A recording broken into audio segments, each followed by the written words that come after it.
തനിക്ക് പെട്ടെന്ന് എന്താ സംഭവിക്കുന്നതെന്ന് മനസ്സിലാകുന്നുണ്ടായിരുന്നില്ല. തന്റെ കയ്യിൽ പിടിച്ചിരിക്കുന്നവന്റെ മുഖത്തേക്ക് നോക്കാൻ അവൾക്ക് ഭയം തോന്നി.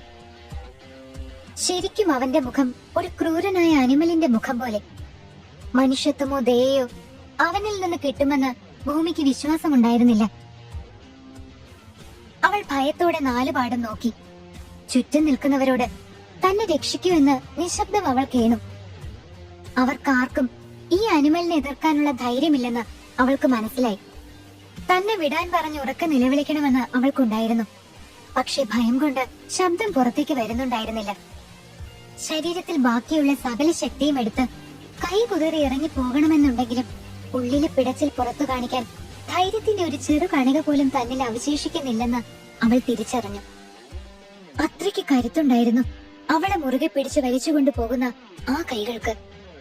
കണ്ണടച്ചു തുറക്കുന്ന നേരം കൊണ്ട് ഭൂമി ശരിക്കും ഒരു വൈൽഡ് അനിമൽ എന്ന് മാത്രം മനസ്സിൽ കരുതിയിരുന്ന അനിരുദ്ധ് തമ്പി അവളെയും കൊണ്ട് അവിടെയുള്ള വിവാഹ മണ്ഡപത്തിലേക്ക് കയറിയിരുന്നു. പകപ്പോടെ ഇരുന്ന പൂജാരി അവന്റെ ഒറ്റ നോട്ടത്തിൽ തന്റെ ജോലി തുടർന്നു. കെട്ടിമേളം ഉയർന്നതും അച്ഛൻ എടുത്തുകൊടുത്ത താലി അനിരുദ്ധ് ഭൂമിയുടെ കഴുത്തിലേക്ക് ചാർത്തി. അവൾ എന്തെങ്കിലും പ്രതികരിക്കുന്നതിന് മുമ്പ് തന്നെ ഭൂമിയുടെ സീമന്തരേഖ ചുവന്നിരുന്നു. ഭൂമിയുടെ കണ്ണുകൾ നിറഞ്ഞൊഴുകി. ഒപ്പം തന്റെ ജീവിതം മാറി മറിയാനുണ്ടായ സംഭവങ്ങളിലേക്ക് ഭൂമിയുടെ ഓർമ്മ പോയി.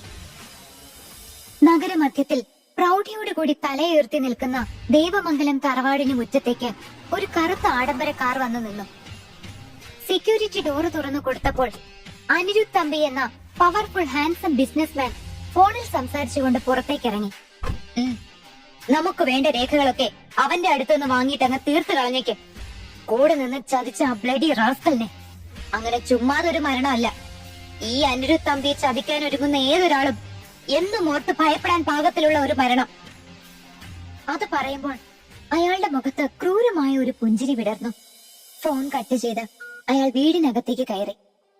ഹാളിൽ അനിരുദ്ധിന്റെ അച്ഛൻ മഹാദേവൻ തമ്പിയും അച്ഛമ്മ സാവിത്രി ദേവിയും രണ്ടാനമ്മ പാർവതിയും ഉണ്ടായിരുന്നു. നാളെ എന്റെ വിവാഹമാണ്. വേണ്ടത് എന്തൊക്കെയാന്ന് വെച്ചാല് പെട്ടെന്ന് ചെയ്യണം. അവിടെയുള്ള ആരുടെയും മുഖത്ത് പോലും നോക്കാതെ ഉറച്ച സ്വരത്തിൽ അനിരുദ്ധ് പറഞ്ഞു. പെട്ടെന്നുള്ള അവന്റെ ആ പ്രഖ്യാപനം അവരെ എല്ലാവരെയും ഒരുപാട് ഞെട്ടിച്ചുവെങ്കിലും ദേവമംഗലത്ത് ഇപ്പോഴുള്ള ആർക്കും അനിരുദ്ധിന്റെ ഒരു തീരുമാനത്തെയും എതിർക്കാനുള്ള ധൈര്യമുണ്ടായിരുന്നില്ല. അതുകൊണ്ട് തന്നെ അധികം വൈകാതെ ദേവമംഗലത്ത് വിവാഹത്തിനുള്ള ഒരുക്കങ്ങൾ ആരംഭിച്ചു. പിറ്റേന്ന് അതിരാവിലെ തന്നെ എല്ലാവരും ഉണർന്നു. സാവിത്രി ദേവി റൂമിൽ നിന്ന് പുറത്തേക്ക് ഇറങ്ങുമ്പോൾ കാണുന്നത് അതിമനോഹരമായി അലങ്കരിച്ച ഹാളാണ്. ഒരൊറ്റ രാത്രി കൊണ്ട് അവിടം ഒരു കൊട്ടാരം പോലെ അലങ്കരിച്ചിരിക്കുന്നു. പാർവതി, ഒരുക്കങ്ങളെല്ലാം എന്തായി? പൂക്കൾ കൊണ്ട് മനോഹരമായി ഒരുക്കിയ വിവാഹ മണ്ഡപത്തിന് അരികിലായി നിന്ന് ജോലിക്കാർക്ക് നിർദ്ദേശം നൽകുന്ന പാർവതി അവർ വിളിച്ചു. ഡെക്കറേഷൻ എല്ലാം ഒരുവിധം തീരാറായി അമ്മേ. ദ ഗ്രേറ്റ് ബിസിനസ്മാൻ അനിരുദ്ധ് തമ്പിയുടെ വിവാഹത്തിനുള്ള ഒരുക്കങ്ങളല്ലേ? അതിന്റെ പ്രാധാന്യം ഇവന്റ് മാനേജ്മെന്റ്സിനും മറ്റുള്ളവർക്കും ഒക്കെ നന്നായി അറിയാം. ഒന്നിനും ഒരു കുറവും വരാതെ നോക്കുന്നുണ്ട്. എന്നാലും എന്താകും അനി ഇത്ര പെട്ടെന്ന് വിവാഹം വേണമെന്ന് പറഞ്ഞത്? അവന് ശ്രുതിയെ ഇഷ്ടമാണെങ്കിൽ അവരുടെ വിവാഹം നടത്തുന്നതിൽ ഇവിടെ ആർക്കും എതിർപ്പില്ലല്ലോ. നമുക്ക് ചെറുപ്പം മുതൽ അറിയാവുന്ന കുട്ടിയല്ലേ. ഇങ്ങനെ ഏടുപിടിയുന്ന വിവാഹം നടത്തേണ്ട വല്ല കാര്യമുണ്ടോ? എല്ലാം ഭംഗിയായിട്ടുണ്ടെന്ന് സ്വയം ഒന്നുകൂടി വിലയിരുത്തിക്കൊണ്ട് പാർവതി സാവിത്രിക്ക് അരികിലേക്ക് വന്ന് പരിഭവം പറഞ്ഞു. എന്ത് ചെയ്യാം? അവന്റെ തീരുമാനങ്ങളെയോ അവനെയോ തിരുത്താൻ നമുക്ക് ആർക്കും കഴിയില്ലല്ലോ. ഇത് തന്നെയായിരുന്നു അവന്റെ അച്ഛച്ചന്റെയും പ്രകൃതം. അതേ മുൻചൂണ്ടിയും പിടിവാശിയും. പക്ഷേ നമുക്ക് വിചിത്രമായി തോന്നുമെങ്കിലും രണ്ടുപേരുടെയും തീരുമാനങ്ങൾ ഒരിക്കലും തെറ്റിയിട്ടില്ല. ഇതും അങ്ങനെ തന്നെ ആവും. സാവിത്രിക്ക് പോലും അനിരുദ്ധിനോട് ഭയത്തിൽ കലർന്ന ഒരു ബഹുമാനമുണ്ടെന്ന് ആ വാക്കുകളിൽ വ്യക്തമായിരുന്നു. ഇരുവരുടെയും സംസാരം കേട്ട മഹാദേവൻ തമ്പി അവരുടെ അടുത്തേക്ക് നടന്നു വന്നു. എന്റെ പാർവതി, ഇതിപ്പോ ഇങ്ങനെയെങ്കിലും അവന്റെ വിവാഹം നടത്താൻ കഴിഞ്ഞുവെന്ന് നമുക്ക് ആശ്വസിക്കാം. ഒരുപക്ഷെ പെട്ടെന്നൊരു ദിവസം ശ്രുതിയെ വിവാഹം കഴിച്ചുകൊണ്ട് വന്നതിന് ശേഷമാണ് നമ്മൾ ഈ വിവരം അറിയുന്നതെങ്കിലോ? എന്ത് ചെയ്തനെ? അനിയുടെ വിഷയത്തിൽ വിഷമിക്കാൻ നിന്നാൽ അതിനെ നിനക്ക് നേരം കാണും. ചെന്ന് അനുവിനെ വിളിച്ചുണർത്തി വിവരം പറയും. അവൾ സ്വന്തം ചേട്ടന്റെ വിവാഹക്കാരെ അറിഞ്ഞിട്ട് പോലുമില്ല. മഹാദേവന്റെ ശബ്ദം കേട്ടപ്പോൾ പാർവതിയും സാവിത്രി ദേവിയും തിരിഞ്ഞു നോക്കി. അയാൾ പറഞ്ഞത് ശരിയാണെന്ന് അവർക്കും തോന്നി. ശരിയാണല്ലോ, ഇന്നലെ ഹോസ്റ്റലിൽ നിന്ന് വന്ന പാടെ കിടന്ന കിടപ്പ. പരീക്ഷ തീർന്ന ക്ഷീണത്തില്. ഞാൻ പോയി അവരെ വിളിക്കട്ടെ. പെട്ടെന്ന് ഓർത്തതുപോലെ പാർവതി ധൃതിയിൽ അനുവിന്റെ റൂമിലേക്ക് നടന്നു. ഇതേ സമയം ഈ ബഹളങ്ങൾ ഒന്നും അറിയാതെ അനഘ തമ്പി എന്ന അനുവും അവളുടെ ഏറ്റവും അടുത്ത കൂട്ടുകാരിയായ ഭൂമിയും മുറിയില് നല്ല ഉറക്കത്തിലായിരുന്നു. അനിരുദ്ധന്റെ ഏറ്റവും ഇളയ സഹോദരിയാണ് അനഘ തമ്പി എന്ന അനു. അനു രൂപം കൊണ്ട് പെണ്ണാണെങ്കിലും ദേഷ്യവും പെരുമാറ്റവും ഒക്കെ ആൺപിള്ളേരുടേതായിരുന്നു. പെൺകുട്ടികളെ പോലെ ഒരുങ്ങി നടക്കാനോ ഷോപ്പിങ്ങിന് പോകാനോ ഒന്നും അനഘയ്ക്ക് ഇഷ്ടമല്ല. ഇന്നലെയാണ് അനുവിനോടൊപ്പം ഭൂമി ദേവമംഗലത്തേക്ക് വന്നത്. അനുവും ഭൂമിയും ഒരേ കോളേജിലാണ് പഠിക്കുന്നത്. ഡിഗ്രി സെക്കൻഡ് ഇയർ ആയ അവരുടെ 2ാം വർഷ പരീക്ഷ കഴിഞ്ഞ് ഇന്നലെയാണ് കോളേജ് അടച്ചത്. അനാഥയായ ഭൂമി ശിവഗിരി എന്ന ആശ്രമത്തിന്റെ തണലിലാണ് വളർന്നതും പഠിച്ചതുമെല്ലാം. ഇതുവരെയും ഒരു കുടുംബത്തിന്റെ സ്നേഹമോ വാത്സല്യമോ ഒന്നും അറിയാതെ വളർന്ന അവളെ അനുവിന്റെ അപേക്ഷ പ്രകാരവും മഹാദേവന്റെ റിക്വസ്റ്റ് പ്രകാരവുമാണ് ആശ്രമത്തിൽ നിന്ന് വിട്ടത്. തലേന്ന് ദേവമംഗലത്തെത്തിയ അവൾ അനിയെ ഒഴിച്ച് ബാക്കി എല്ലാവരെയും പരിചയപ്പെട്ടു. സത്യത്തിൽ അനിയെ പരിചയപ്പെടാൻ അനഘ വിളിച്ചെങ്കിലും അവൾ ഓരോന്ന് പറയുന്നത് കേട്ട് തന്നെ ഭൂമിക്ക് അനിയെ പേടിയായിരുന്നു. അനുവിൽ നിന്ന് അനിരുദ്ധിന്റെ മുൻചുണ്ടിയും പരിക്കൽ സ്വഭാവവും ഒക്കെ അറിഞ്ഞ ഭൂമി അനിയെ വിളിക്കുന്നത് തന്നെ അനിമൽ എന്ന. അവന്റെ മുന്നിലേക്ക് പോലും പോകാൻ തയ്യാറാകാതെ റൂമിൽ തന്നെ ഇരുന്നു ഭൂമി. അനു, എണീറ്റേ, ഭൂമി, മോളെ എഴുന്നേക്ക്. പാർവതി വിളിക്കുന്നത് കേട്ടതും ഭൂമി ഞെട്ടി കണ്ണു തുറന്നു. അയ്യോ, ഒരുപാട് നേരമായോ ആന്റി? അവൾ കണ്ണു തിരുമ്മിക്കൊണ്ട് ചോദിച്ചു.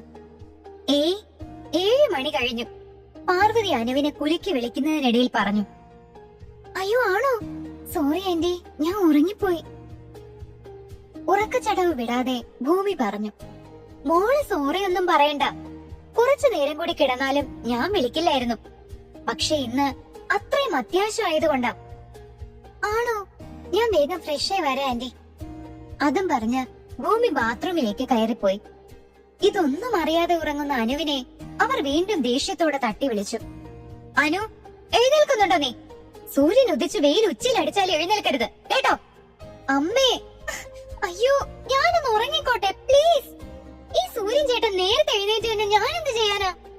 അങ്ങേർക്ക് എഴുന്നേറ്റിട്ട് ഒരുപാട് ജോലിയുണ്ട്. എനിക്കങ്ങനെ പ്രത്യേകിച്ച് ജോലിയൊന്നും ഇല്ലല്ലോ. പരീക്ഷയൊക്കെ തീർന്നല്ലോ. അതും പറഞ്ഞ് ചിണുങ്ങി തിരിഞ്ഞു കിടന്നുറങ്ങുന്ന അനുവിന്റെ പിന്നിൽ ഒരടിയും കൊടുത്തുകൊണ്ട് അവർ പറഞ്ഞു. നീ എഴുന്നേക്കണ്ട, ഇങ്ങനെ കിടന്നുറങ്ങിക്കോ. ഇന്ന് നിന്റെ ഒരേ ഒരു ചേട്ടൻ അനിയുടെ കല്യാണമാണ്. അവന്റെ കയ്യിൽ നിന്നും കിട്ടുമ്പോ എഴുന്നേറ്റാ മതി. ഞെട്ടലോടെ അവള് ചാടി എഴുന്നേറ്റു. അനിയേട്ടന്റെ വിവാഹോ? അനുവിന്റെ അലർച്ച കേട്ട് ബാത്റൂമിൽ നിന്ന് ഭൂമി വരെ പേടിച്ച് വെളിയിലേക്ക് വന്നു. അതെ, ഇന്ന് അനിയുടെയും ശ്രുതിയുടെയും വിവാഹമാണ്. പാർവതി യാതൊരു ഭാവഭേദവും ഇല്ലാതെ അവളോട് പറഞ്ഞു. ഓ അമ്മേ, അമ്മ എന്തെങ്കിലും സ്വപ്നം കണ്ടതാവും. അനു വിശ്വസിക്കാൻ കഴിയാതെ അവരെ കളിയാക്കിക്കൊണ്ട് പറഞ്ഞു. ഞാൻ മാത്രമല്ല, നിന്റെ അച്ഛനും അച്ഛമ്മയും ഉൾപ്പെടെ എല്ലാവരും കൂടി ഒരുമിച്ച് കണ്ട സ്വപ്നം. എന്തായാലും മോൾ എഴുന്നേറ്റ് ഫ്രഷ് ആയി വെളിയിലേക്ക് വന്നു. അപ്പൊ അറിയാം സ്വപ്നമാണോ സത്യമാണോ എന്നൊക്കെ. 10 മിനിറ്റിനൊക്കെ ഫ്രഷ് ആയി രണ്ടുപേരും വന്നില്ലെങ്കിൽ അനിയെ ഞാൻ ഇങ്ങോട്ട് പറഞ്ഞു വിടും. ഭീഷണിപ്പെടുത്തും പോലെ അതും പറഞ്ഞ് പാർവതി പുറത്തേക്ക് പോയി. എന്നാലും ഇന്ന് ഏട്ടന്റെ വിവാഹമാണോ? അനു സ്വയം ചോദിച്ചു. അതെന്താടി പെട്ടെന്ന്? ഇങ്ങനെയൊക്കെ ആരെങ്കിലും കല്യാണം കഴിക്കൂ? ഇനി ഇത് നമ്മൾ മാത്രം അറിയാതിരുന്നതാണോ? ഭൂമി അവളുടെ അടുത്തേക്ക് വന്നുകൊണ്ട് ചോദിച്ചു. അറിഞ്ഞ ബാക്കിയുള്ളവര് പറയാതിരിക്കോ? ഇത് ഏട്ടന് ഇന്നലെ രാത്രി എങ്ങാനാവും പറഞ്ഞത്. അനഘ കണ്ണു തിരുമ്മിക്കൊണ്ട് അതിശയം വിട്ടുമാറാത്ത സ്വരത്തിൽ പറഞ്ഞു. പിന്നെ നീ ഇതെന്തൊക്കെയാ പറയുന്നേനു? രാത്രി പറഞ്ഞ പിറ്റേന്ന് എങ്ങനെയാ വിവാഹം നടത്തുന്നത്?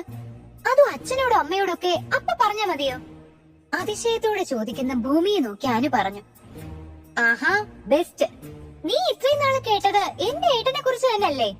പുള്ളിയുടെ തീരുമാനങ്ങളെല്ലാം ഇങ്ങനെ പെട്ടെന്ന് ഒരക്ഷരം മിണ്ടാതെ എല്ലാവരും അത് അനുസരിക്കുകയും വേണം. ആർക്കും അങ്ങോട്ടൊന്നും ചോദിക്കാനുള്ള ധൈര്യമില്ല. ഒരു നോട്ടം കൊണ്ട് പോലും ഒന്ന് എതിർത്താല് തീർന്നു. പിന്നെ ഇവിടെ ഭൂകമ്പത്തിൽ കുറഞ്ഞൊന്നും പ്രതീക്ഷിക്കണ്ട. നീ ഇട്ട പേര് കറക്റ്റാ. തനി ഒരു അനുമല്. തിയേറ്ററിൽ അന്ന് ആ പടം കണ്ടപ്പോ ശരിക്കും എനിക്ക് അനിയേട്ടനെ തന്നെ ഓർമ്മ വന്നെ. പക്ഷേ എന്റെ ഡൗട്ട് അതല്ല. ആ ചലിക്കുന്ന മേക്കപ്പ് സ്റ്റുഡിയോനെ അല്ലാതെ വേറെ ആരെയും കിട്ടിയില്ലേ ഈ ഏട്ടന് കെട്ടാൻ? അതും പറഞ്ഞ് അനു ബാത്റൂമിലേക്ക് പോയി. അനിമൽ, ഇയാള് ശരിക്കും ഒരു വെട്ടുപോത്ത് തന്നെ. ഭൂമി അനു പറഞ്ഞിട്ട് പോയത് കേട്ട് പിറുവിറുത്തു. എന്താ അച്ഛമ്മ ഇത്? ഇന്ന് അനിയേട്ടന്റെ വിവാഹമാണെന്നോ? എനിക്ക് വിശ്വസിക്കാൻ കഴിയുന്നില്ല.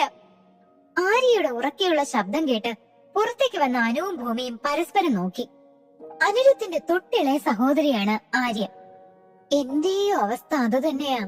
പക്ഷെ എന്ത് ചെയ്യാനാ? അനിയുടെ തീരുമാനമല്ലേ, അനുസരിക്ക തന്നെ. അച്ഛമ്മ അവളെ സമാധാനിപ്പിച്ചുകൊണ്ട് പറഞ്ഞു. എന്നാലും അച്ഛമ്മേ, ഏട്ടന്റെ വിവാഹം എന്ന് പറയുന്നത് എന്റെ വലിയൊരു സ്വപ്നമായിരുന്നു. എങ്ങനെ അടിച്ചു പൊളിക്കേണ്ടത്? ഏട്ടന്റെ അനിയത്തിയായി എന്തുമാത്രം വിലസാണെന്ന് കരുതിയതാണെന്നോ? എന്നിട്ടിപ്പോ ഒരു ഷോപ്പിംഗ് പോലും ചെയ്യാൻ പറ്റിയിട്ടില്ല. ഇടാൻ ഒരു പുതിയ ഡ്രസ് പോലും ഇല്ല. ഓ, അതാണോ ഇപ്പൊ ഇത്ര വലിയ കാര്യം? നീ ഒരു കാര്യം ചെയ്യാരേ, വേഗം അനുവിനെയും കൂട്ടുകാരിയെയും കൂട്ടി പോയി എന്താന്ന് വെച്ചാല് വാങ്ങിച്ചിട്ട് വാ. ഇപ്പോൾ ഇറങ്ങിയ ആവശ്യത്തിന് സമയമുണ്ട്. വേഗം തിരിച്ചെത്തണമെന്ന് മാത്രം. ഞാൻ നിന്റെ അക്കൗണ്ടിലേക്ക് പണം ഇട്ടോളാം. സാവിത്രി ആര്യയുടെ പരാതി കേട്ട് പുഞ്ചിരിച്ചുകൊണ്ട് പറഞ്ഞു. ഓക്കെ, അപ്പൊ സെറ്റ്. താങ്ക് യു അച്ഛമ്മേ. അതും പറഞ്ഞ് ആര്യ അച്ഛമ്മയെ കെട്ടിപ്പിടിച്ച് ഉമ്മ വെച്ചു. പിന്നെ അനുവിനെയും ഭൂമിയും കൂട്ടി ഷോപ്പിങ്ങിനായി പോയി. അച്ഛമ്മ അവർ പോകുന്നത് ചിരിയോടെ നോക്കി നിന്നു. സിറ്റിയിലെ പ്രശസ്തമായ വെഡിംഗ് ഷോപ്പിംഗ് മോളിൽ ആര്യയും അനുവും ഒക്കെ ഓരോന്ന് എടുത്തു നോക്കുന്നതൊക്കെ കണ്ട് ഭൂമി മാറി നിന്നു. അപ്പോൾ ആര്യ ഒരു ലഹങ്കയുമായി അവളുടെ അടുത്തേക്ക് വന്നുകൊണ്ട് ചോദിച്ചു. ഭൂമി, ഇതെങ്ങനെയുണ്ട്? ബേബി പിങ്ക് കളറിൽ ഗോൾഡൻ സ്റ്റോൺ വർക്ക് ചെയ്ത മനോഹരമായ ഒരു ലഹങ്കയായിരുന്നു അത്. ഒറ്റ നോട്ടത്തിൽ തന്നെ ആർക്കും അത് ഇഷ്ടപ്പെടും. ഓ വാവ്, അടിപൊളിയായിട്ടുണ്ട് ചേച്ചി. ആര്യ ചേച്ചിക്ക് ഇത് നന്നായി ചേരും. ഭൂമി പറയുന്നത് കേട്ടപ്പോ ചിരിച്ചുകൊണ്ട് ആര്യ ഭൂമിയുടെ ശരീരത്തിലേക്ക് അത് ചേർത്ത് വെച്ചു. എന്നിട്ട് പറഞ്ഞു, ഇത് ഞാൻ നിനക്ക് വേണ്ടി വാങ്ങിയതാ. അത് കേട്ട് ഭൂമി പറഞ്ഞു, അയ്യോ ചേച്ചി, എനിക്കിത് വേണ്ട. അത് എനിക്ക് വേറെ ഉണ്ട്. പിന്നെയും എന്തോ പറയാൻ വന്ന അവളെ തടഞ്ഞുകൊണ്ട് ആര്യ പറഞ്ഞു, നിന്നോട് വേണമെന്ന് ഞാൻ ചോദിച്ചില്ലല്ലോ, ഇത് നിനക്കെടുത്തതാ, അത്ര തന്നെ. ആര്യ പറയുന്നത് കേട്ട് ഭൂമി പിന്നെ ഒന്നും മിണ്ടിയില്ല. ആര്യയും അനുവും അവർക്ക് ഇഷ്ടപ്പെട്ട ഔട്ട്ഫിറ്റ് തിരഞ്ഞെടുത്തു. വേഗം എത്തണമെന്ന് മുത്തശ്ശിയുടെ താക്കീതുള്ളത് കൊണ്ട് പെട്ടെന്ന് തന്നെ അവർ ഷോപ്പിംഗ് അവസാനിപ്പിച്ചു. വീട്ടിലേക്ക് എത്തിയപ്പോ അറിഞ്ഞു, അനിരുദ്ധിന്റെ പ്രതിഷ്ഠിത വധു ശ്രുതിയും ഫാമിലിയും ഒക്കെ എത്തിയിട്ടുണ്ടെന്നും റെഡിയാവുകയാണെന്നും. അവരോടും അച്ഛമ്മ വേഗം റെഡിയാകൂ, സമയമില്ല എന്ന് പറഞ്ഞതും 3 പേരും തിരക്കിട്ട് റൂമിലേക്ക് പോയി. റൂമിലേക്ക് പോയിക്കൊണ്ടിരുന്നപ്പോഴാണ് ഭൂമിയുടെ ഫോൺ ബിൽ അടിച്ചത്. മുകളിലേക്കുള്ള പടികൾ കയറുന്നതിനിടെ അവൾ ഫോൺ എടുത്തു നോക്കി. ആശ്രമത്തിൽ നിന്നാണ് ആ കോൾ. അവൾ വേഗം കോൾ അറ്റൻഡ് ചെയ്തുകൊണ്ട് തിരിഞ്ഞു നടന്നതും പെട്ടെന്ന് ആരുമായ കൂട്ടിയിടിച്ചതും ഒരുമിച്ചായിരുന്നു. കാലിടറി വീഴാൻ തുടങ്ങിയതും ഭൂമി കണ്ണുകൾ ഇറുക്കിയടച്ചു. എന്നാൽ വീഴാതെ തന്നെ ആരോ പൊതിഞ്ഞു പിടിച്ചിരിക്കുന്നത് അവൾ അറിഞ്ഞു. ഭൂമിയുടെ നെഞ്ചിടിപ്പ് ശക്തമായി ഉയർന്നു. കുറച്ചു സമയം കഴിഞ്ഞിട്ടും തന്നെ മോചിപ്പിക്കാത്തത് കൊണ്ട് ഭൂമി പതിയെ കണ്ണു തുറന്നു. തന്നെ തന്നെ ഉറ്റുനോക്കി നിൽക്കുന്ന ആ ലൈറ്റ് ബ്രൗൺ കണ്ണുകളിൽ ഒരു നിമിഷം അവൾ കുരുങ്ങിപ്പോയി. അതേസമയം തന്നെ അവളുടെ ചുണ്ടുകൾ മുഴഞ്ഞു. ഈശ്വരാ, അനിമൽ! അവളെ തന്നെ ഉറ്റുനോക്കിയിരുന്ന അനിരുദ്ധന് ഭൂമിയുടെ അധരം മുഴിഞ്ഞത് മനസ്സിലാവുകയും ചെയ്തു.